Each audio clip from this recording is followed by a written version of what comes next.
त्यांचा सन्मान करण्यासाठी मी मंचावर आमंत्रित करते श्री विनय आपटे यांना। यशाचं शिखर गाठणाऱ्या या हिरकणीचा प्रवास आपण या ध्वनी चित्रफितीतून पाहूया। ही गाथा आहे त्या यशस्विनीची जिचं नाव आहे वर्षा मधुसूदन सतपाळकर। युवा जनता दलाचे माजी प्रदेशाध्यक्ष कैलासवासी मधुसूदन सतपाळकर यांच्या पत्नी आणि आज 500 कोटींची उलाढाल असलेल्या मैत्रेय ग्रुप ऑफ कंपनीजच्या अध्यक्षा आणि व्यवस्थापकीय संचालिका वर्षा सतपाळकर। त्या व्यवसायात आल्या त्या अपघातानंच। मुलगी अवघी 5 वर्षांची असताना आणि संसार पूर्णपणे उभा राहण्याच्या आतच काळाने त्यांच्या पतीला त्यांच्यापासून दूर खेचून नेलं। पोटच्या पोरीला एकटीनं वाढवायचं आव्हान तर त्यांच्या पुढे होतच, पण त्याही पेक्षा मोठं आव्हान होतं ते पतीनं शेवटच्या श्वासापर्यंत अविश्रांत धडपड करून जो उद्योग उभा करण्याचं स्वप्न पाहिलं होतं ते तडीस नेण्याचं। असंख्य बेरोजगार तरुणांना उद्योजक बनवून स्वतःच्या पायावर उभं करण्याचं त्यांच्यासाठी हे फार मोठं आव्हान होतं, कारण कालपर्यंत त्या फक्त गृहिणी होत्या। बिझनेसचं कोणतंही ज्ञान, शिक्षण, अनुभव त्यांच्या पाठीशी नव्हता, पण पतीचं स्वप्न पूर्ण करण्याच्या ध्येयानं प्रेरित होऊन ही गृहिणी हे अजस्र आव्हान पेलायला सिद्ध झाली आणि अवघ्या 6 वर्षात तिने त्यात लक्षणीय यशही मिळवलं। 1-2 नव्हे तर तब्बल 7 उद्योगांचा पसारा।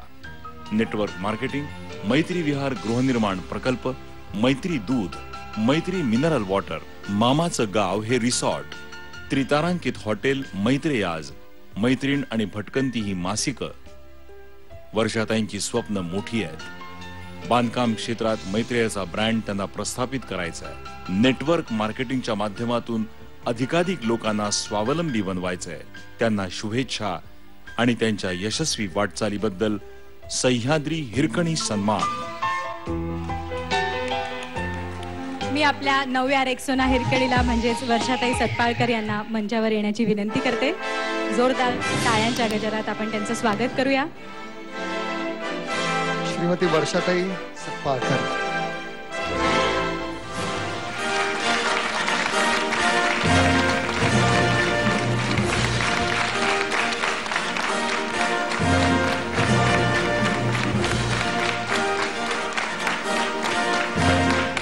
सर्वप्रथम या पुरस्काराने मला सन्मानित केल्याबद्दल सह्याद्री वाहिनीचे मी मनपूर्वक आभार मानते। मला हा पुरस्कार एक महिला उद्योजिका म्हणून मिळालेला आहे, त्यामुळे जो उद्योग समूह मैत्रेय उद्योग समूह ज्याचं मी आज नेतृत्व करत आहे, तर या उद्योग समूहाची ज्यांनी स्थापना केली ज्या जिद्दीने, असे माझे स्वर्गीय पती मधुसूदन सतपाळकर यांना या पुरस्काराचं मी सर्वात मोठं क्रेडिट देऊ इच्छिते, कारण त्यांच्यामुळे आज एक उद्योजिका म्हणून मला हा सन्मान मिळालेला आहे।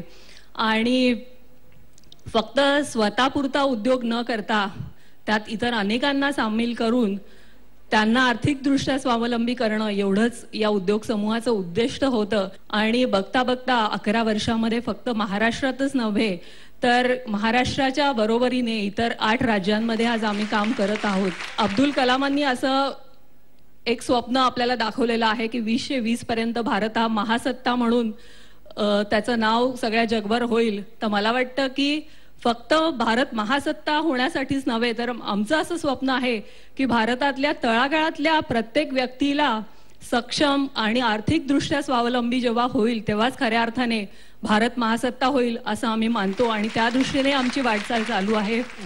एकूणच आजूबाजूला असलेल्या बजबजपुरीमध्ये विविध क्षेत्रांमध्ये समाजाच्या तळागाळातल्या हिरकण्या शोधून त्यांना इथे सन्मानित करण्याचा हा उपक्रम, हा सह्याद्रीचा अत्यंत स्तुत्य उपक्रम आहे। स्त्री मनाचा मागोवा घेणारी एक निसर्ग कविता आता